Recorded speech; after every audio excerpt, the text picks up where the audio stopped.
if I had a family member or a close friend or any friend really who needed to hire a lawyer for any reason, probate, contract, personal injury, whatever it may be, I would tell that person to go and sit down with a lawyer and meet them. I mean, I think there's no magic question you can ask a lawyer. I think what you need to do is go down, sit down, meet with them, and ask them, you know, how long have you been doing this? Have you done this kind of a case before? And it's just like going to the doctor. I tell people this all the time. You know, if you have a heart problem, you're not going to go see an orthopedic surgeon. You're going to go see a cardiovascular person. And the same is true in the law. You know, we've become specialized.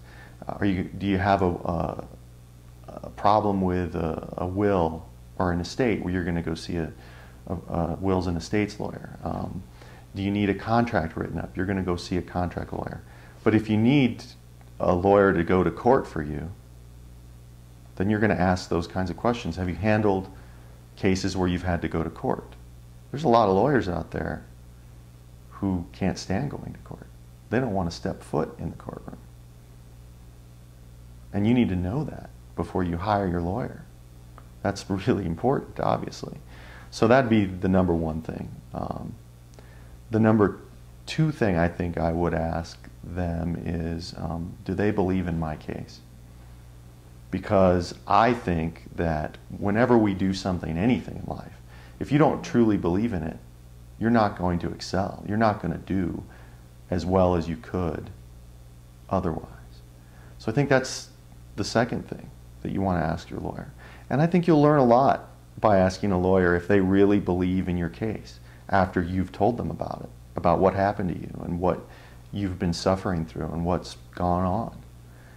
And I think that is going to catch a lot of lawyers by surprise, to have someone sitting in that chair across from them and saying, well, do you believe in my case? What do you think about my case?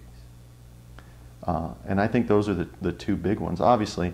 And then the third one is, you know, am I going to be dealing with you, or am I going to be dealing with some other lawyer in your office? I mean, who am I hiring here?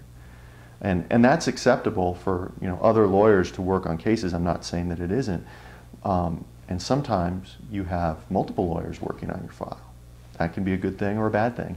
But it's something that you may want to know, because you don't want to be frustrated when you call your lawyer's office and not find the right person to talk to.